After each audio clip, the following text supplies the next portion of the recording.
Gihangop sa taga Leyte ang pag-abot sa three-division world champion o kasamtangang WBA World Bantamweight Champion Janril Cuadro Alas Casimero. Si Casimero lumad nga taga Merida, Leyte. Gipangunian ni Merida Mayor Rolando Villasencio ug ang konseho sa pagsugat ni Casimero. Niadtong Agosto 14 na depensahan ni Cuadro Alas ang iyang world title batok sa Cuban boxer nga si Guillermo Rigundo. Human sa motorcade ni atong Setyembre 9, gipahigayon ang programa sa Merida Municipal Grounds diin gipasidunggan si Casimero. Sa wala pang motorcade sa Merida, una nang nag-andam ang Ormoc City ug motorcade alang kaniya ni atong Setyembre 8 apan walay Casimero nga mitunga. Nangayo og dispensa si Casimero.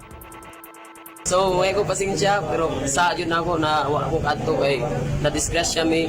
Pero ako lang ikuan ang among seat na amo angkuan kay tungod na-disgrasya. So, ang akong sakyanan duha ka ligid yun buto.